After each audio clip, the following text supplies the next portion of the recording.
for them now. So Right. Okay. Well, it is 7:17 and I'm going to call our board meeting for August, my gosh, already, to order. Let's see. Erica, can I get a roll call, please? Yes, ma'am. Julie's here. Bill Stewart. Here. Trish Gonzalez. Here. Joseph Wong. I see you, Joseph. Bruce Cruikshank. Hi, Bruce. Can you hear me? Yes, you can. Okay. Sam Yee. You. Rachel McGrath. Yes. Hi, Rachel. Say Jay hello. Dixit. You. Karen Sarsadia-Sai. Here. Trish Lancer. Here. Richard Centeno. Here. Dina Wright will not be with us tonight. Philip Loy. Here. And Paula Rodarte. Paula, can you hear me? Here. Okay. You have a quorum. Oh, thank you so much. Okay. Can I ask everyone please to review tonight's agenda? I would like to make an addition to the report from the Strategic Development Advisory Committee to add Sam Yee as a recommendation to the Committee for Individuals Served and Their Families. Does anybody else have any additions? Okay, hearing none. Let's go on to the minutes of our July 26th meeting. We all have them in our packet. Do I have a motion to accept the minutes as written? Make the motion to accept the minutes as written. Thank you, Bill. Do I have a second? Second. Thank you, Trish.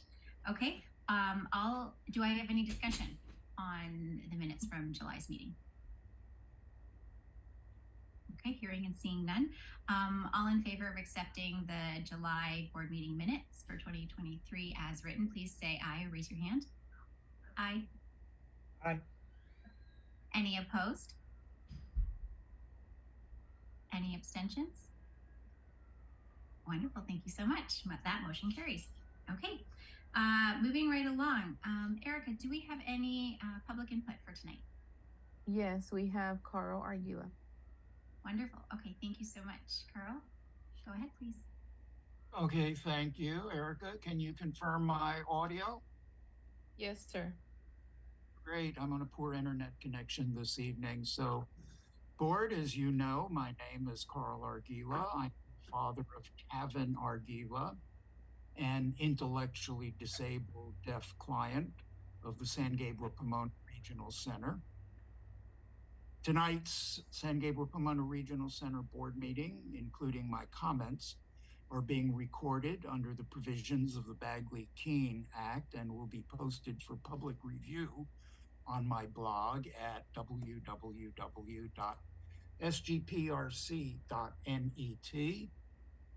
URL posted in chat.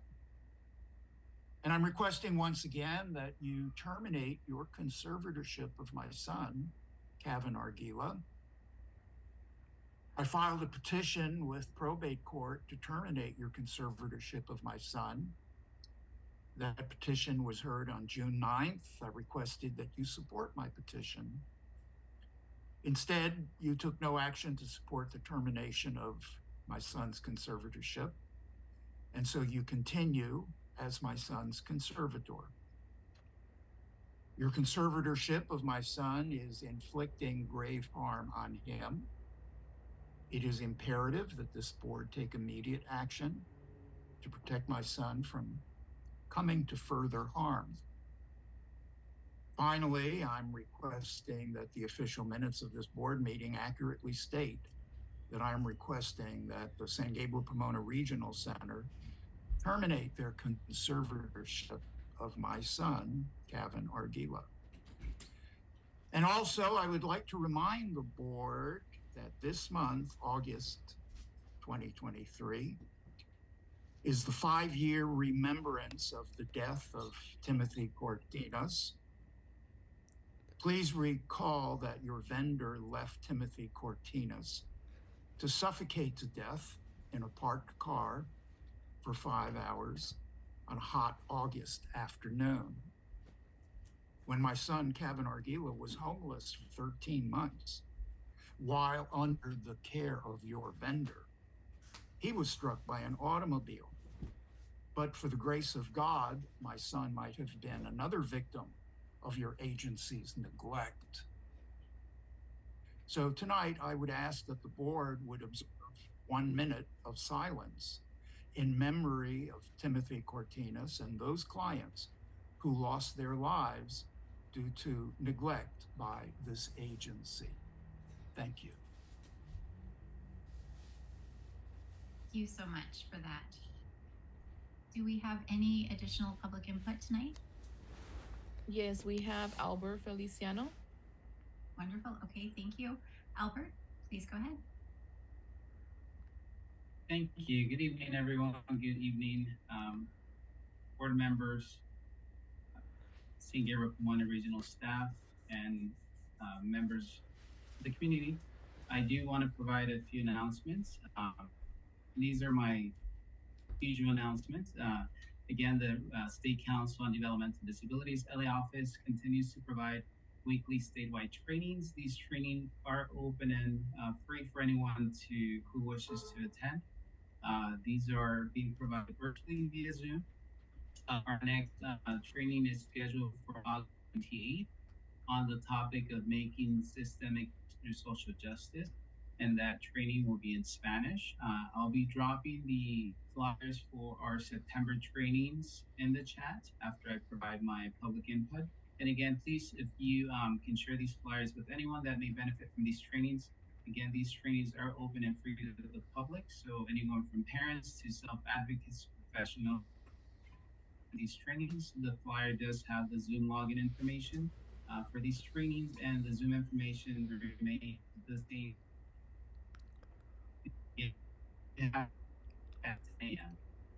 And an announcement is the State Council continues to provide the statewide self-determination orientation.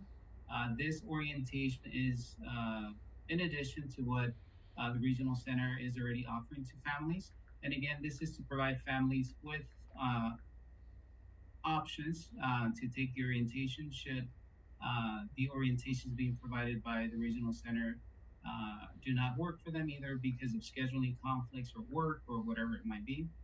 These orientations are being provided in 3 languages, which are Spanish, Vietnamese, and English. At the completion of this orientation, parents or participants do get a certificate of completion, and that certificate can be presented to the Regional Center for individuals or families to transition. After my announcement, I will put the link in the chat for those who are interested in looking at dates or just wanting to know more information. I'm going to do that and put that in the chat. And I'm also going to place the link to our newsletter. This is an SCDD LA office newsletter, which contains resources, information on legislation. So I'll drop that in the chat as well. Thank you so much for this time. Thank you so much, Albert. That's a lot of very important information, and you did it all while having red bars. So well done. Okay, do we have any other public input tonight, Erica? No, we don't. Okay, thank you so much. All right, we're going to move right along then, and I'm going to call upon our CFO, Darren Maxell, for our financial report update, please. Good evening, everyone. Great, let me share my screen. Give me one moment, please. Okay, can everyone see my screen? Yes. Okay, excellent, thank you. Good evening, President Chetney, members of the board, Regional Center staff, and attendees. I will be sharing our operations and purchase of service, a monthly financial report for services provided through June 30th, 2023. This report was presented and approved at Executive Finance on August 9th. The operations is based on the D2 amendment and is expected to meet all projections, and projections include ongoing operation expenses and any type of outstanding encumbrances. So in the D2 allocation in operations is just over 44 million, with projected expenditures of about 43 million. Year-to-date expenditures are 38 million, and remaining expenditures are for 4.8 million, which leaves just over 866 unencumbered in regular operations. In terms of restricted operations funds, which is the Family Resource Center, Foster Grandparents and Senior Companion, CPP, and DC closure and ongoing workload, we expect we will be spending all of those funds that have been allocated for this fiscal year. Are there any questions on this information before I move to the next slide? Okay. So our next slide here is our purchase of service funds. This too is based on our ARD2 amendment, and that is over 414 million. The current month's expenditures account for just over 26 million, which brings the year to date at 315 million, with remaining projected expenditures and late bills of over 22 million, leaving an unencumbered amount of just over 76 million. The CPP, CRDP, and HCBS, we are spending all of those funds that have been allocated for those projects. Are there any questions on our purchase of service before I move to the next slide? Yeah, there are, okay, the unencumbered funds, that's going to be excess of everything we expect to be spending in purchase of service, right? That is 76. correct. Yeah. So okay. at this point, those funds are unencumbered. Now, unencumbered, we have no intention or direction for spending them.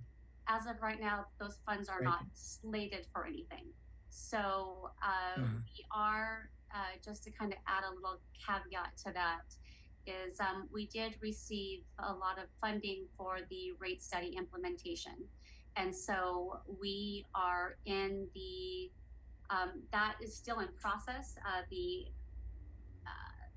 The next installment for that is next July 1st of 2024. But we are in this cleanup phase. So as we are evaluating those worksheets, we may determine that there is an overpayment or an underpayment. And so we are correcting those as we find them. And we are, if there is an overpayment, if we overpaid a vendor, say, because the worksheet may have been completed incorrectly or the information that we had was incorrect, if there's an overpayment, we are reaching out to those providers to work out a payment plan. And for those who perhaps may have been underfunded, then we are retroing those payments and correcting those rates. So I foresee that we're going to be in this cleanup period for a while, because we're dealing with a pretty large magnitude of providers. So it is going to be an ongoing work process. So that might account for some of these funds.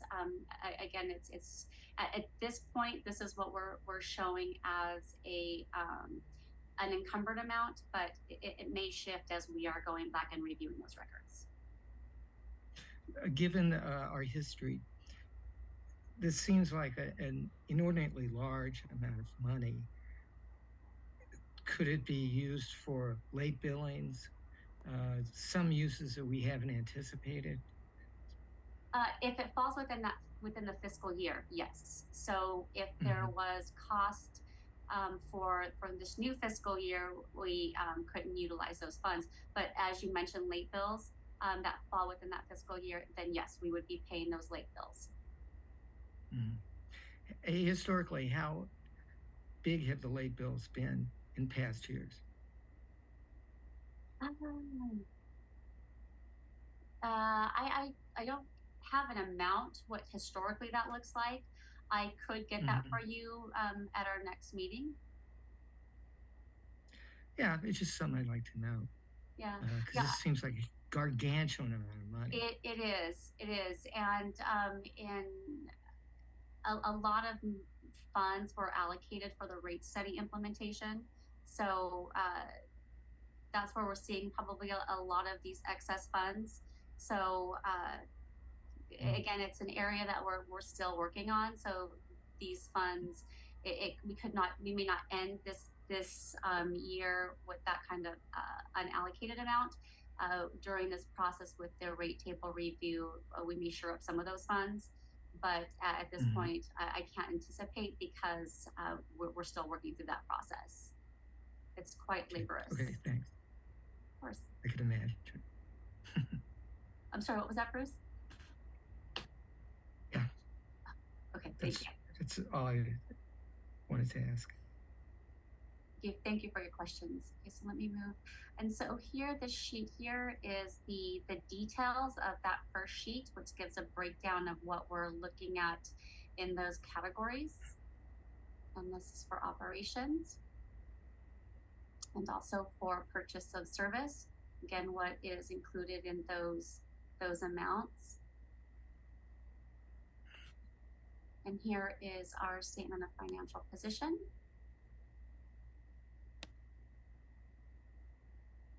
And here is our surplus or unallocated funds in both purchase of service and in operations.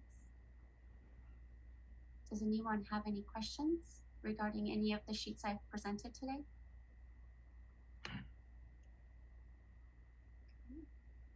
Thank you very much. I appreciate your time. All right, thank you very much, Dara.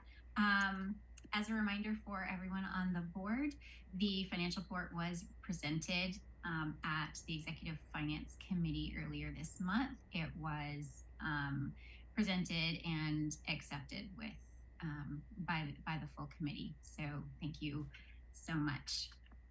Okay, moving right along, I'm going to ask Tim Travis to, you're here, Tim, somewhere. I can't see you in my romper room just yet. The contracts for presentation. Yeah, sure. Let me raise my hand because that might put me more in the highlight here. Let me see. There you are. There you are. Okay. So good evening, President Chutney, members of the board, community members, DDS staff, and regional center staff. I would like to present 3 service agreements this evening, each one at a time in the order listed in this evening's agenda. Earlier this month, the Executive Finance Committee reviewed and approved to move these 3 service agreements to the full board for your review and approval.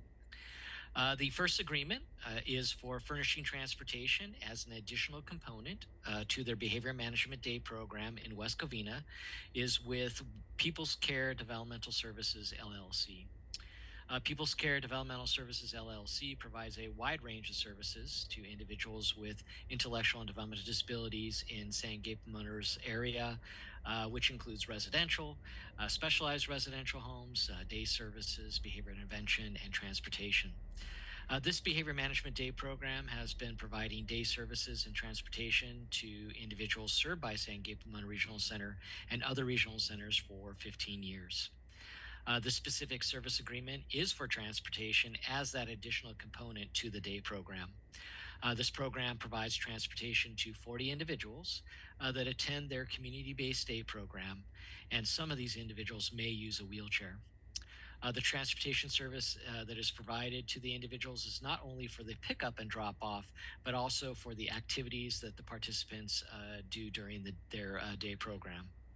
In addition to having an intellectual and developmental disability, individuals that attend this program have severe behavioral challenges and sensory impairments, such as hearing and or vision impairment. So unless there are any questions, I would like to ask the board for their consideration and approval for this service agreement. Thank you so much for that comprehensive overview. Do I have a motion to accept the People's Care contract as presented?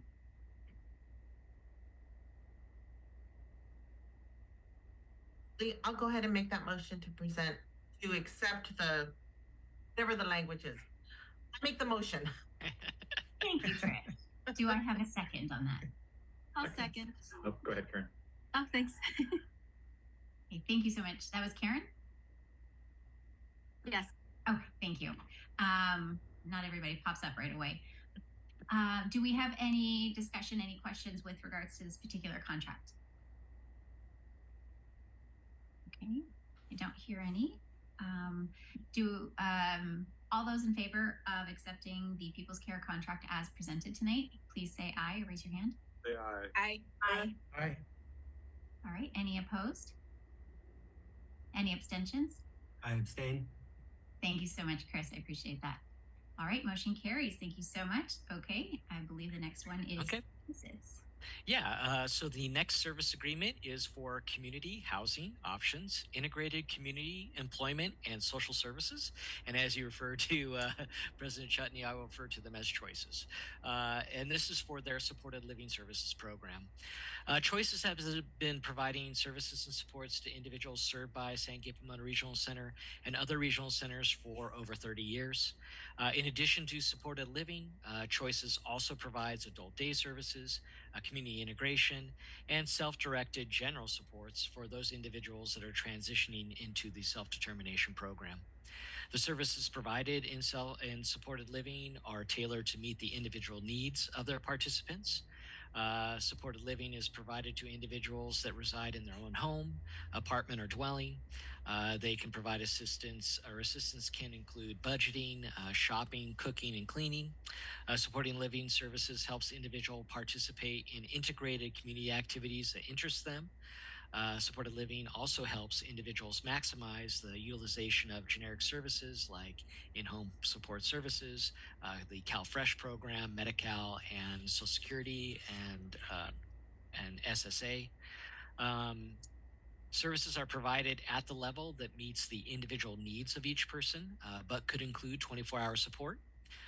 Choices actually worked with the Department of Developmental Services and other providers back in the late 90s to develop what we now have as a supported living service description, and has been a leader in person-centered thinking and planning for many, many years. Choices currently supports 19 individuals served by San Gabriel Pomona Regional Center in their supported living program, but also provides supported living supports to other individuals served by our sister regional centers like Eastern Los Angeles Regional Center and Frank D. Lanneman Regional Center. So unless there are any other questions, I'd like to ask the board for their approval for this service agreement. Thank you again, Tim. Okay. What's another acronym, right? Yeah, right. Do I have a motion to accept this contract as presented here tonight? I move we accept the contract as presented. Thank you, Bruce. Do I have a second?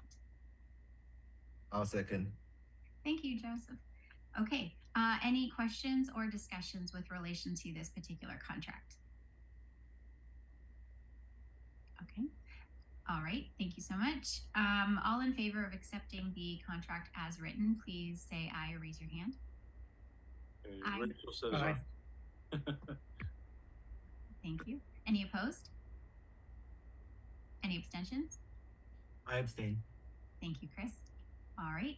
Motion carries. Thank you so much. All right. We're 2 down, 1 to go. All right. Thank you. So the last contract is for Center for Behavioral Change 5. For specialized residential facilities for adults, and I'll refer to Center for Behavioral Change as CBC, which is on your agenda. CBC has provided residential services to individuals served by San Gabriel Pomona Regional Center and other regional centers for over 30 years. They currently operate 8 residential homes here in the San Gabriel Pomona Regional Centers area that include both those alternative residential model level homes as well as also specialized homes. CBC 5 is licensed by the Department of Social Services Community Care Licensing as an adult residential facility and vendored by the San Gabriel Pomona Regional Center as a specialized residential home. This particular home has been open for 6 years. It currently provides services to 4 individuals. The individuals that reside in this home, in addition to their intellectual and developmental disability, also exhibit severe behavioral challenges, including verbal and physical aggression, property destruction, and elopement. CBC 5 provides enhanced staffing and intensive behavior management services to meet the needs of these individuals. So unless there are any other questions, I'd like to ask the board for their approval for the service agreement. I have a question in the, Sure. It's listed as CBS number 5. Yeah, it should be on the agenda. It should be CBC. I think that might be one of those autocorrect things where it's saying, hey, you really want to do the, what is it, the Columbia Broadcasting Service? Right. Something. Yeah. Okay. Thank you for that. All right. Let's, do I have a motion to accept the contract for CBC number 5 as presented? Make the motion to accept as presented. Thank you, Bill. Do I have a second? Do you have a second? Rachel, raise your hand. Rachel, Thank you, has a Rachel. second. Rachel's gonna raise your hand, okay. Thank you, Rachel. Okay, any further discussion or questions regarding this contract? Okay, all right. All in favor of accepting the contract as written, please raise your hand or say aye. Raise your hand and say aye. Aye. Aye. Any opposed? Put your hand down. Any abstentions? Aye. I abstain. Thank you, Sam. Thank you, Chris. That particular motion carries. Sam, I have a question for you. On the previous contract, the one for choices, did you also abstain on that one? Yeah. Thank you for that. I thought so. I thought I might have heard that, and I just wanted to make a clarification. I appreciate that. Thank you. Okay. All right.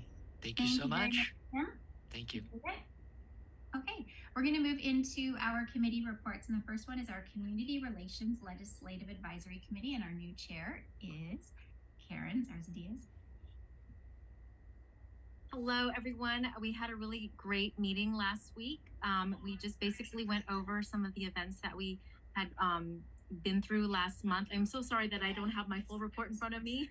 I was searching for it and I couldn't find it, but we had a really nice meeting with everyone and discussed sort of we had Sal come and present some of the latest events that were coming through the San Gabriel Pomona Regional Center, and I might be speaking too quickly about it, but there is going to be a first responders panel that will be happening in September, on September 20th, I believe, on Wednesday from 10:30 to 12. That will be open to all of the families and anyone really in the community that wants to hear about some tips on how to engage with first responders whenever there is an event or an incident that may require that type of engagement. Overall, we had a really great and actually a very brief meeting. It was rather quick this last time around, but that was pretty much it. Thank you so much.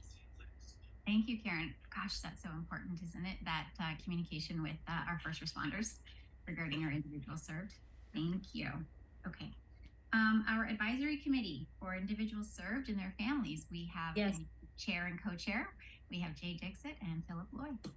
Hi everybody. Glad we all made it after the Hurricane Hillary. So good to see you all. And we have a wonderful meeting, very informative presentation of family services to empower parents with all the services offered by the regional center. Then we have a upcoming 2 informative training. I'm looking forward to it regarding the personal center service plan, and another one is equity measures, performance measures on equity and cultural competence and linguistic diversity.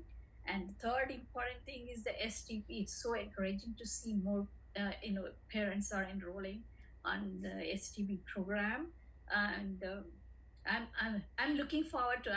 I'll end up enrolling in eventually. So but this is the short and very informative meeting we had so far. So it's a wonderful to report it. So thank you so much. Thank you. I appreciate that very much. And it's a long evening for you because you had your meeting right before Yes. 6 o'clock. Okay. Gosh, moving right along. Our vendor advisory committee and our new chair for this fiscal year, Chris Schlanzer. Am I pronouncing that right? That was perfect. Thank you very much. We had a great meeting at the beginning of the month with an excellent turnout from a lot of vendors. We did notify the vendors of the change in the insurance policy that was voted on last month. There are still a couple of concerns with vendors regarding the costs for extra certificates of the additionally insured, and some concerns regarding some of the insurance carriers still have concerns. I think it was the same concerns that were already addressed that are still kind of coming up regarding additionally insured and what that means for the carrier itself.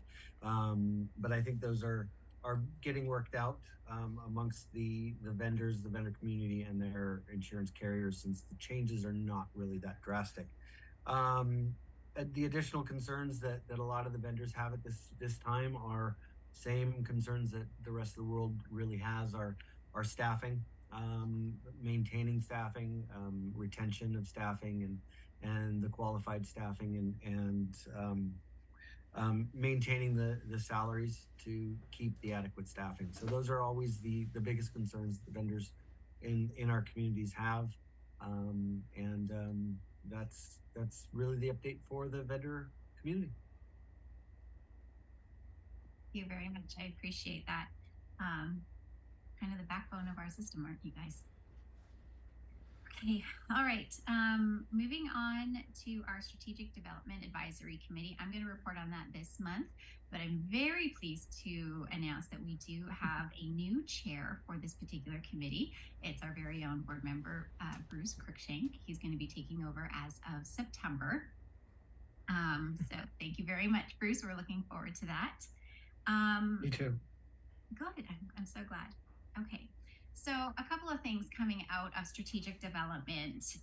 So coming this fall, we are in the process of putting together a list of training topics. So of course there are certain ones from the state, from DDS, that we have to cover every year, but then we have a little bit of choice. So we're in the midst of whittling down a list to maybe about 8 or 9 different choices that will be sent out as a survey to board and committee members to see, what is the interest? What is the interest level for the different particular topics? And then we'll make our selections that way, because we do have to make a report to DDS by, oh gosh, Erica, December 15th. Does that sound about right?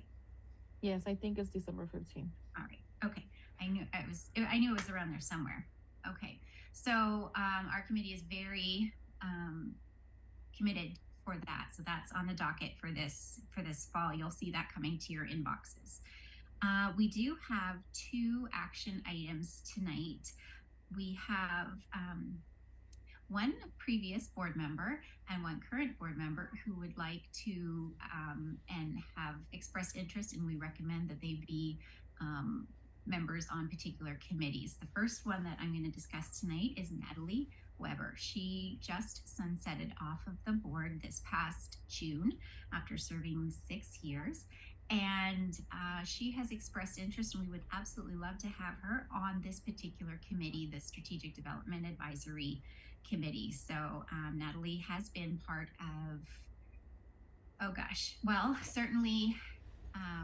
She's been a part of community relations, the board, and executive finance. Community relations, but I knew executive finance and obviously the board for. But anyway, we are recommending that she join us over in strategic development. So I'd like to present that to the board, and hopefully someone will make a motion to have Natalie join us. I'll make the motion of Natalie join the Strategic Development Committee. Thank you, Bill. Do I have a second? That was Trish? Okay, thank you, Trish. All right, members of that particular committee. All right, do I have any discussion or questions with regards to Natalie joining this committee? Okay. I think it's great. I think it's great that we have a person that uses our services to be part of this committee. It makes what we do more relevant and I think meaningful to the people that we serve. So I'm glad to see her coming on board. I agree with you, Bruce. I was thrilled when I heard that she was interested in it. I know she's got a very busy schedule. She's very involved in performing arts and all of that kind of stuff. So when she did express some interest, I jumped at the chance. So, all in favor of Natalie Weber joining the Strategic Development Advisory Committee, please say aye or raise your hand. Sure. Aye. Say aye. Okay. Aye. Any opposed? Any abstentions? Wonderful. Okay. Thank you so much. The second is our very own Sam. Sam, where are you in my little? Where are you, Sam? There you are. Okay. Sam, you are interested in joining the committee, the advisory committee for individuals served and their families. I, for one, am thrilled that you would like to join that committee. And so we, as a strategic development committee, are bringing this to the board tonight. So I'm hoping to get a motion to have Sam join the advisory committee for individuals served and their families. Rachel, gonna make a motion? Rachel makes the motion. Rachel, thank you so much. I see your hand. I appreciate that. Do I have a second? Oh, Philip, I see your hand. Do you make the second? Thank you very much. Okay. Do we have any questions or discussion or concerns? Thank you. I appreciate that. I heard you, Richard. Yeah. All in favor of Sam joining that committee, please say aye or raise your hand. Say aye, raise your hand. Say Aye. Aye. Aye. Aye. All right. Thank you so much. Do we have any opposed? Aye. Sorry, no, I say aye in the first question. Thank you, Paula. I kind of thought so. Any abstentions? All right, Sam, congratulations. You've just extended your participation here on every fourth Wednesday night. Yes, looking forward to it, Sam. Right? I agree. Okay. All right, so that's a lot of me talking, and you're going to hear me a little bit more, but a little less next month when Bruce takes over that particular report. So for the board president's report, I had the pleasure of joining Jesse for the ARCA board meeting this past week, Thursday and Friday down in Irvine, pretty much almost in our backyard. And just a couple of highlights coming out of that particular series of meetings. There's a bill, AB 782, that ARCA is in full support of. And it's one of those things I think that gets overlooked a little bit possibly, but that's why we have ARCA, is to keep their pulse on all these things. But basically, Bill AB 782 is so that pharmacies, Walgreens and everybody, is able to continue to flavor medications and to dissolve medications so that those who have maybe sensory issues or things like that continue to be able to receive or have general access to those medications as opposed to just through compounding pharmacies. So that was a pretty big one that I thought was a really great thing that ARCA was, I see you smiling, Sam, that they are supporting. So I know it can benefit my son.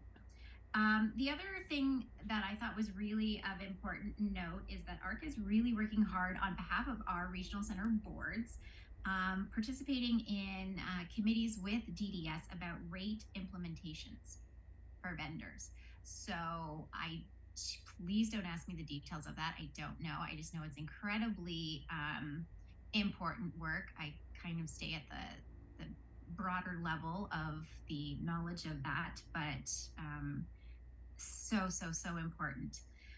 The final thing I wanted to tell you about ARCA is that we voted on and passed their budget priorities for this next fiscal year. And basically, they are going to be focusing on the housing needs and prioritizing individuals served throughout the state, because I mean, we've talked about it many times, the kind of the housing issues that we have.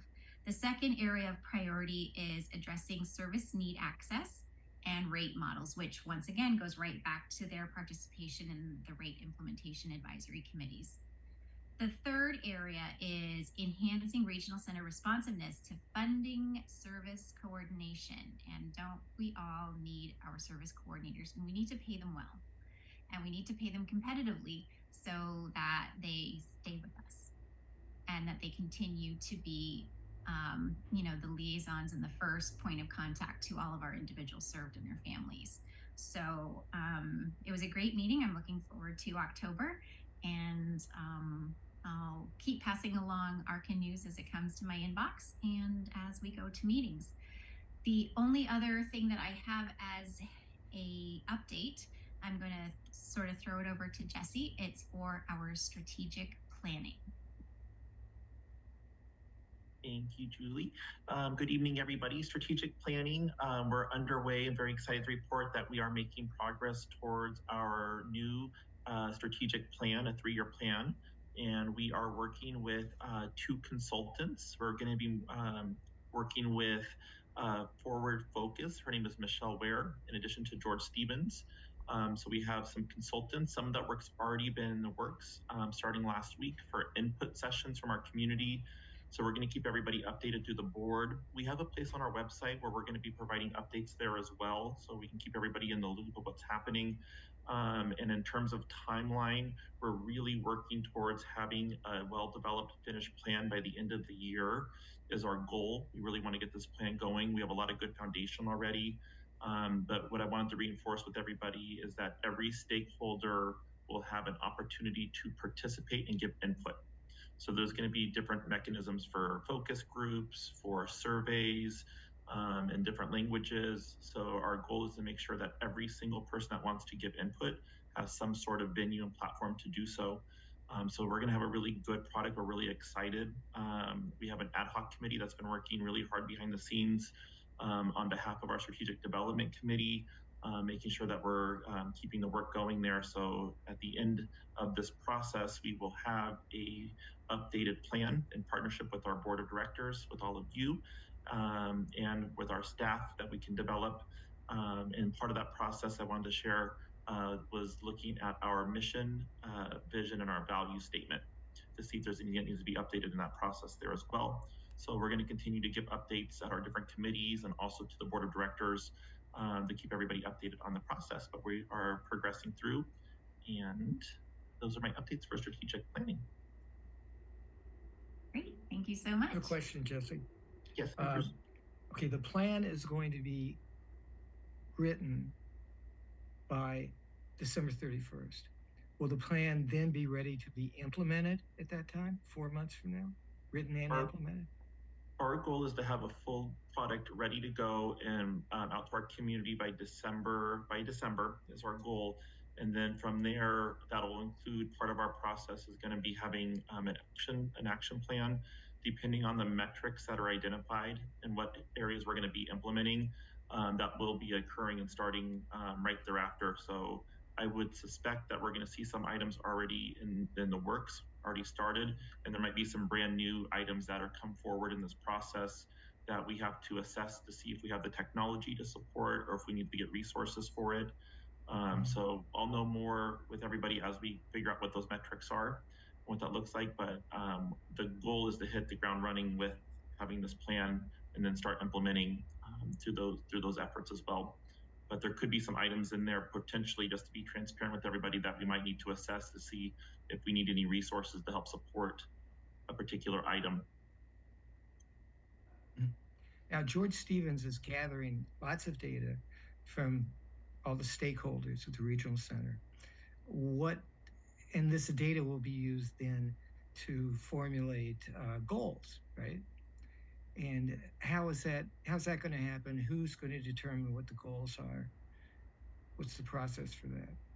Our consultants will be help guiding the process. So with our ad hoc committee and the support of our committees, our consultants are going to be guiding the process. So they're going to be taking the feedback gathered Some of that work that we know right now will turn into possible survey questions. It'll be turned into possible metrics. So there's a lot of different steps that are going to be involved in this process.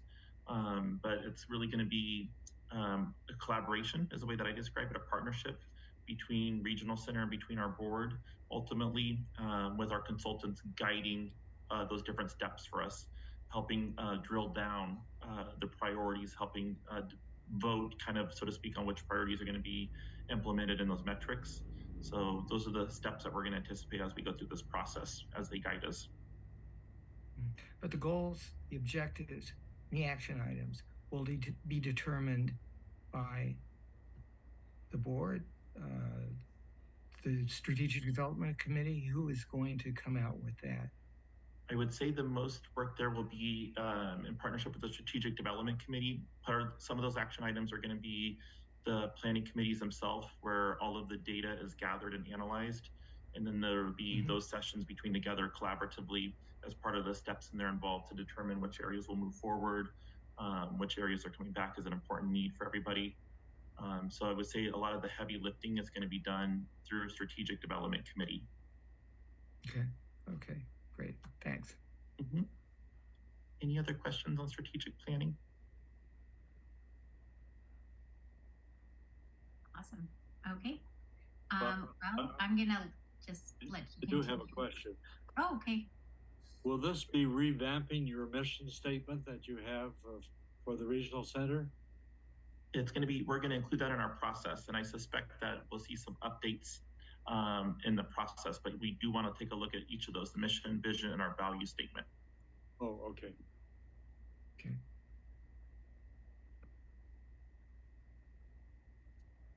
Okay. All right. Any other questions or discussions with regard to strategic planning? It is a big undertaking, but it's very exciting at the same time. Okay. All right. Jesse, it's your turn to continue. This time, Executive Director's report, please. All right. Good evening again, everybody. I'm going to share my screen. Can everybody see my report okay? Yes, we can. Zoom a little bit. Is that too much? Does it work? It's all good. Okay. Thank you so much. Okay.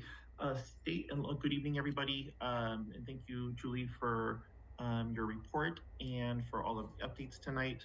I'm going to start off with a couple state and local updates. Many, as you know, I know was discussed earlier this evening, our storm alert, tropical storm and hurricane that was coming in through Southern California. I just wanted to, hopefully people got the constant contact, but I just want to reinforce any kind of emergency or any kind of natural disaster. We have a full team that's in place.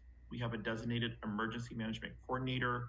And so when we get information, the department is also alerting us, and just want to reinforce some of our actions that when we learn about a situation, our first goal is to get information out to our community and to get resources out. Over the weekend, the department released information around emergency transportation if needed through Uber. There was a process there through rideshare if somebody needed a ride to a shelter, and that went out over the weekend. So it's our proactive approach to utilize and make sure that we're checking on individuals. And we also have an emergency dispatch system called Everbridge that we can dispatch if we need to get a hold of providers or individuals served if there's any kind of impact. So just want to let everybody know we were tracking it, and I'm not aware, nothing raised up to me of anybody who was impacted through it, but that's something that if there are situations out there that you know of, and that anybody needed support, we always love feedback to see how we can navigate emergencies or natural disasters. But I just want to thank the team here for being so supportive over the weekend. I'm continuing my monthly coffees in the community. I had one today with our ILS and SLS providers. It went very well. Lots of good discussions occurring around matters important to ILS and SLS. So we're continuing those events. And if you have an interest of hosting me, Lynette, you can contact her. We bring our own coffee. We try to be good guests when we come. We bring our own coffee, but it's really nice to get to meet so many individuals out there. So just want to let you know we're continuing those events. San Gabe was required to hold or to seek input from the community. Statute says that when you don't have caseload ratios met for 2 consecutive periods, that regional centers have to get input from our community regarding why we're not meeting caseload ratios, and then submit a plan of correction. So we complied with that. We sought feedback from our community in 2 different meetings. I want to let everybody know that we are not meeting caseload ratios in the following areas. You see them highlighted here. For individuals under the age of 6, those ratios are supposed to be at 1:40. Is 1:40 ratio. We're not there yet. Let me pull up the data real quick. Let me back up real quickly. I'm sorry. I'm going to go back to just anybody on the med waiver first. Anybody on the waiver through HCBS is a 1:62 ratio. That's required. We were at 1:72, so we were over that 1:62 ratio. For the 1:40 ratio for under 6, if you're under the age of 6, we were at 1:63. So we're getting there, but we're not at that 1:40. And then for movers, these are individuals from the developmental centers with different criteria, different timeframes of when they departed. We were over those ratios.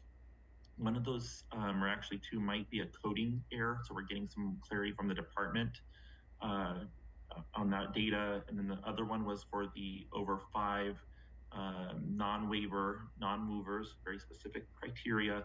We were supposed to be at 1:66, and we were at 1:68. So part of our plan is getting input. We're going to continue our recruiting efforts to make sure we do everything we can within our budget to bring down those caseload ratios so we can be in compliance. We did meet the ratios for individuals with complex needs and for our enhanced service coordination low to no POS at a 1:40. So we met those 2 areas and we got some really good feedback, some really good recommendations from our community. We'll be posting our plan on our website, so everybody will have access to that. And the department will be in touch if they have any follow-up questions for us. The department released a family outcome survey.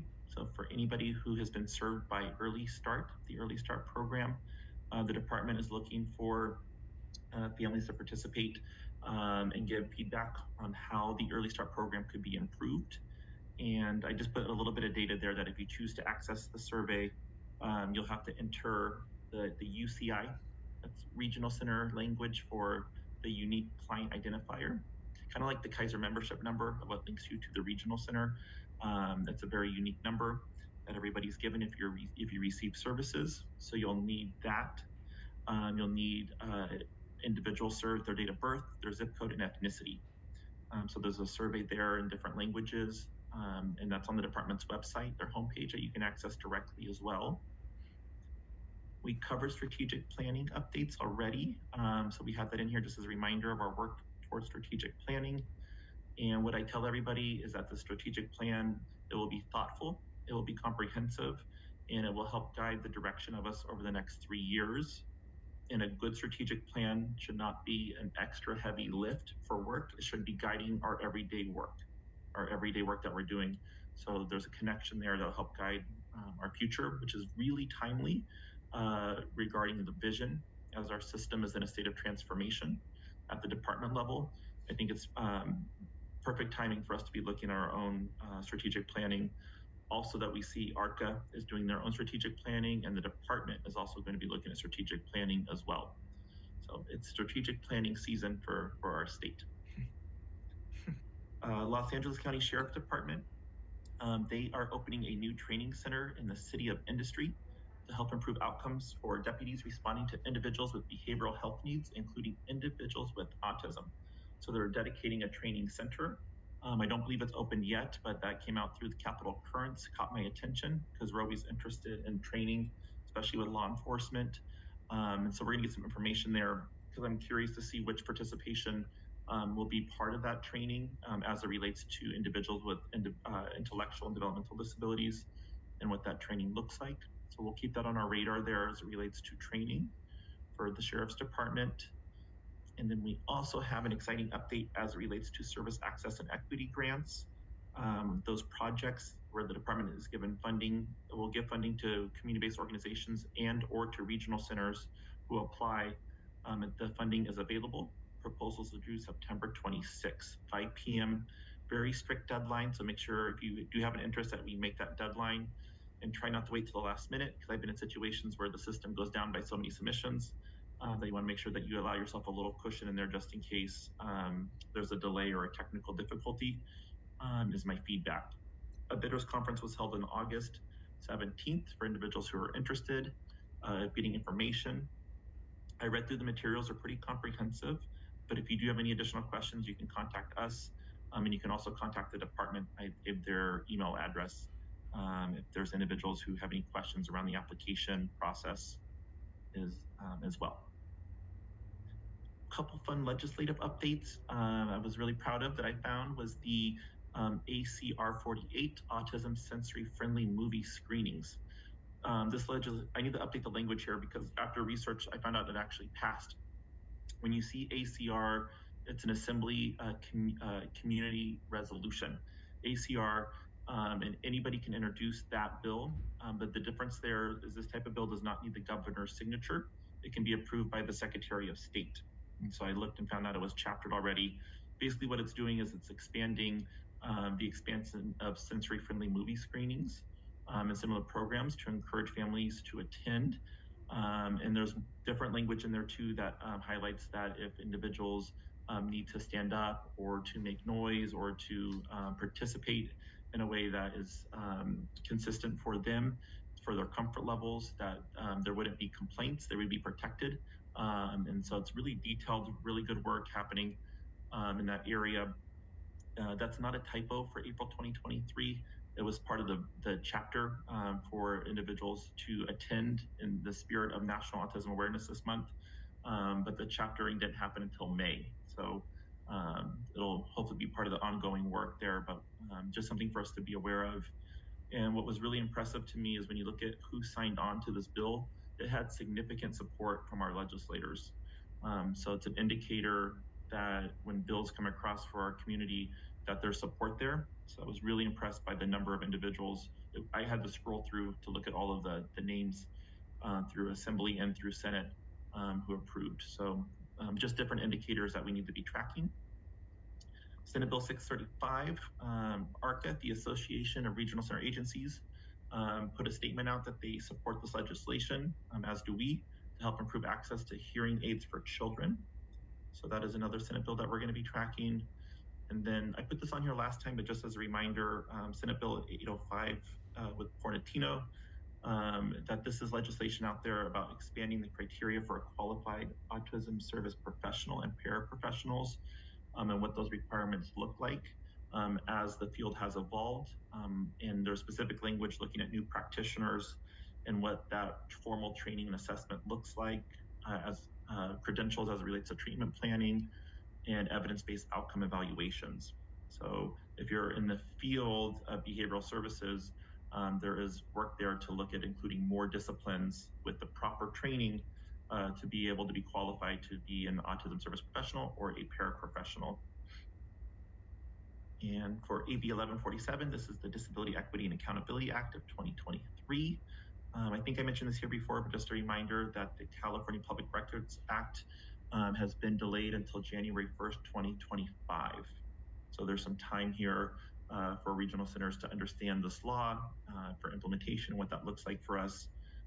So I just wanted to do a little plug there as a reminder for AB 1147. Thank you, Yvonne, for the community needs survey. I was just checking the chat real quick. Couple directives in here. We saw a directive come out from the department related to absence billings during the state of emergency. And so we'll be reminding our providers. I'm not aware of any closures or impacts due to the storm, but this is an indicator when there's a state of emergency that occurs. And the department puts us on notice that they can take such action to allow for absences until the end of the state of emergency. So we just like people to be aware of that. We also received notification from the department. There's a service code called Early Start Specialized Therapeutic Services. It's a special rate. It's a 116 service code. And this service code allowed previously any vendor that would be utilizing this service and providing this service had to get approved by the department. So you couldn't just use it without getting approval from the department.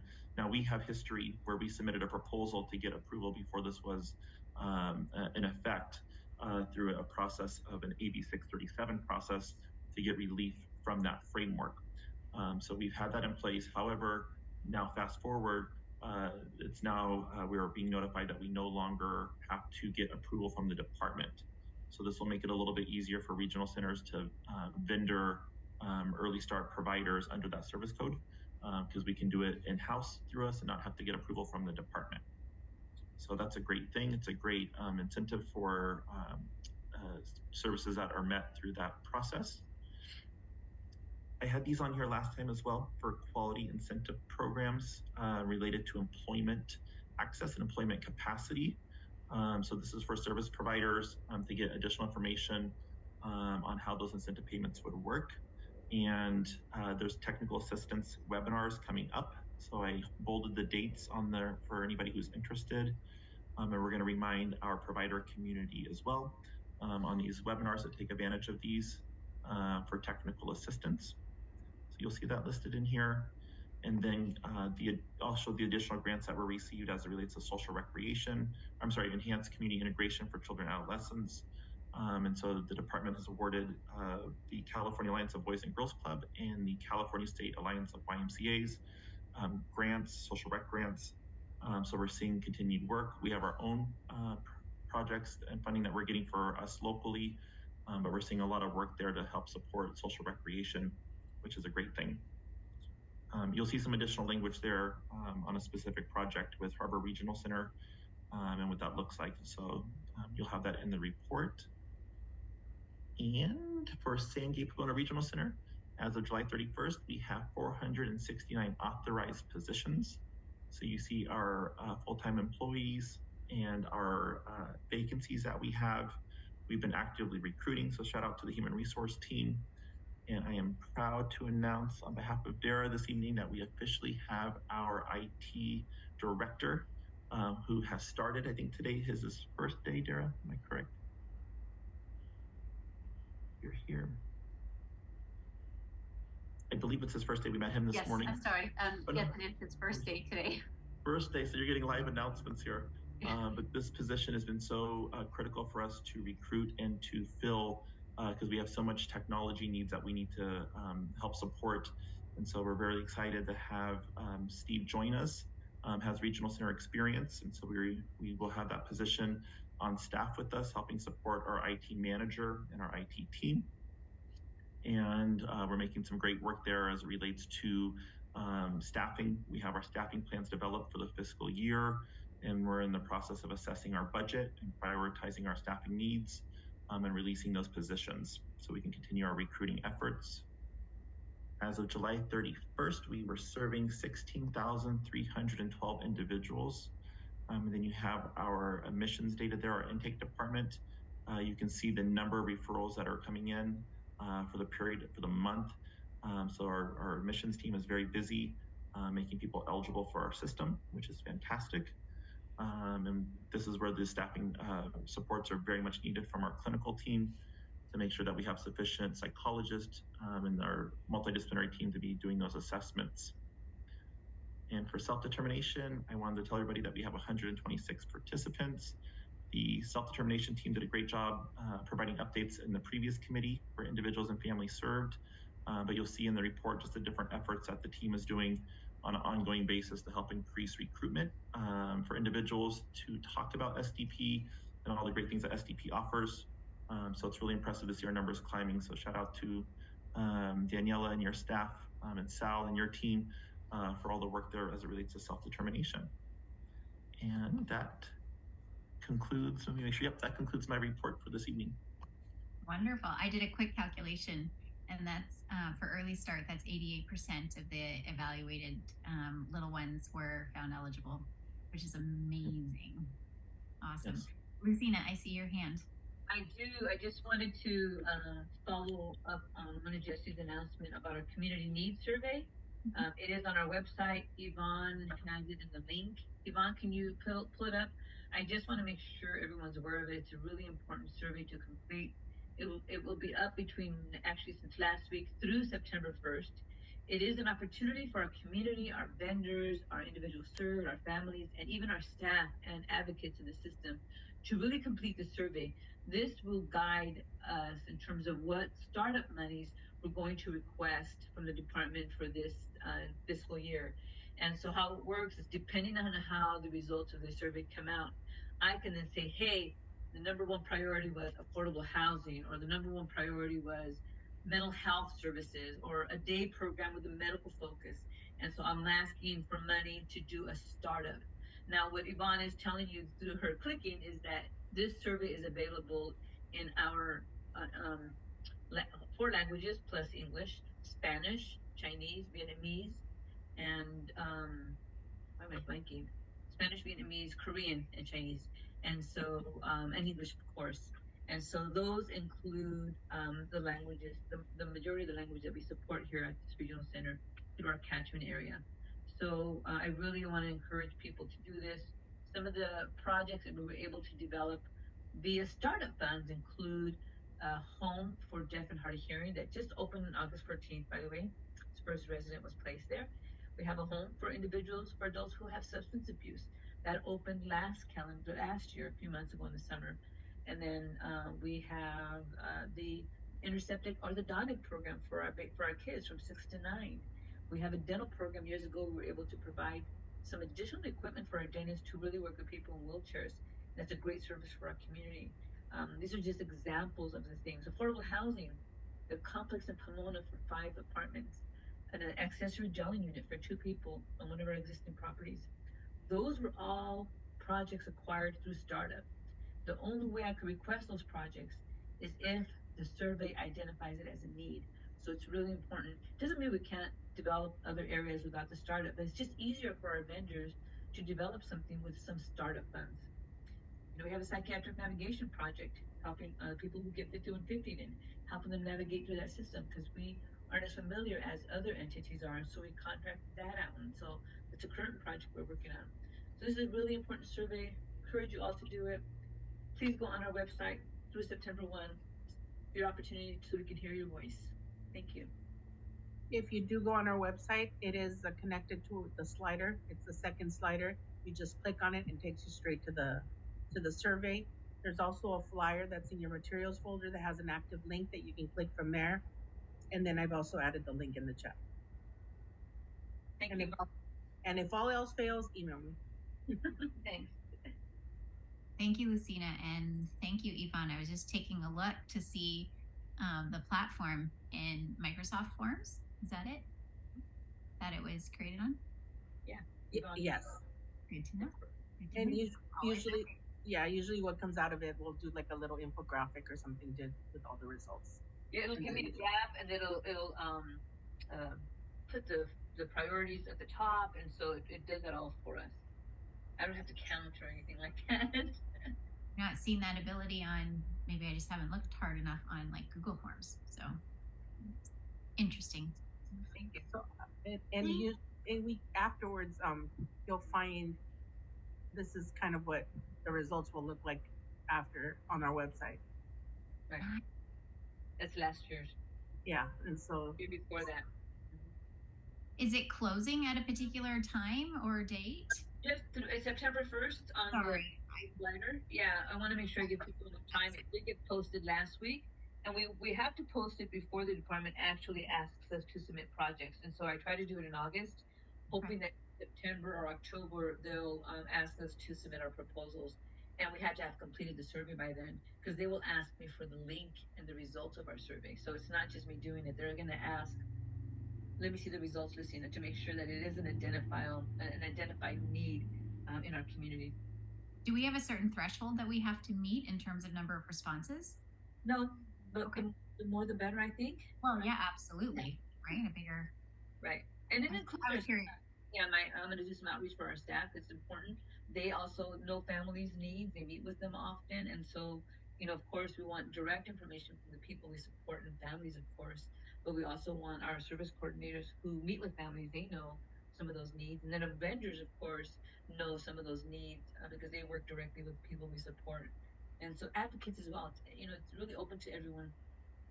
I think it's fantastic. I mean, everybody comes at it from a different viewpoint, and they're all valid. And let's just put it all together, right? Yes. And for the last few years, we've had anywhere from between 450 to 500 responses. So it's very well received, and people are accessing it. Great. Where has there been in previous years the number of different languages that it's been available in? I'm just curious. I actually, I don't know about previous years. This last year and this year, that was our focus to make sure that we expanded the access to the survey to people from different backgrounds and languages as their primary primary mode of communication. So I don't know about previous years, but I can tell you last year and this year, that was our focus. Wonderful. And we're actually able to tell what language they accessed it as well too. Mm-hmm. Oh, that's great. And so thank you for our staff internally who helped us translate the survey both last year and this year. Were we able to do that completely in-house by SGPRC? Yeah, we have very talented staff who are fluent in Chinese, Korean, Vietnamese, Spanish, both oral and written. This is so wonderful. Thank you so much. Yes, so important. I may have clicked on the link and taken a look and done a little bit myself. Okay, do we have any other board or community announcements before we say thank you so much everyone tonight and see you in September? Julie, can I make just a real quick announcement? Absolutely. Just a reminder to everyone that the 35th annual Richard D. Davis Foundation Golf Scramble is scheduled for Monday, September 11th. And that is the foundation's one fundraiser a year where they raise funds to support our individuals and their families. So we still have openings. I'm going to be doing an additional blast with information, but we're getting a lot of responses. So people sometimes wait till the last minute, but we do have, if any golfers or anybody that's interested in playing, I know a couple of board members have already signed up. So yay, I'm excited about that, to have you actually playing. So I'm looking forward to it. So, but if you have any questions, we may get some sponsorships also for individuals played. So it's a great opportunity also for some of our individuals too. Okay, so I do actually have a question because I was looking for this the other day on the website and I was like, I'm either incredibly blind or I was having trouble locating it. Do we have a link to that on our website? We do. So currently the foundation has created their own website, right? But because they're a volunteer board, it's easier for us to update our website right now. And so they do have the information posted on their own website, but since it's not part of our regional center, I have them listed under resources. So let me share the link to that. Oh, I see it.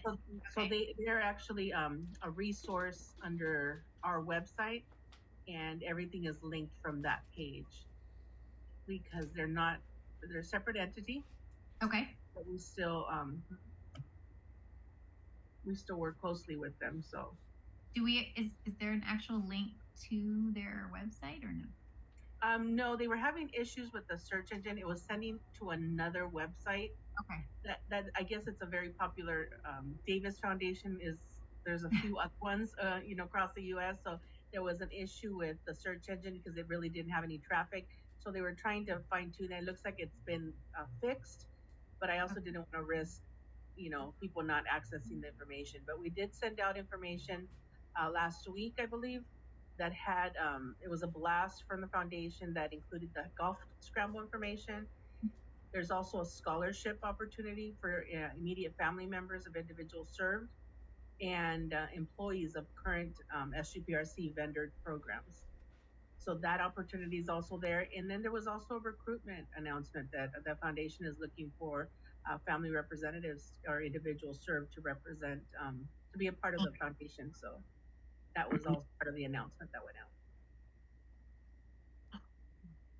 Oh, I see Nancy's hand has been up for a little bit. Nancy? Oh, just a second. I actually just wanted to, and you guys may have announced this because I kind of came in late, but today Jesse met with ILS and the SLS vendors, and we had about, I think, 20-ish individuals. But I just wanted to openly say that I'm just really grateful that Jesse's offering these opportunities to meet with people. And I wanted to thank Jesse, but I also wanted to let the board know that it was much appreciated by the vendor community for the ILS and SLS.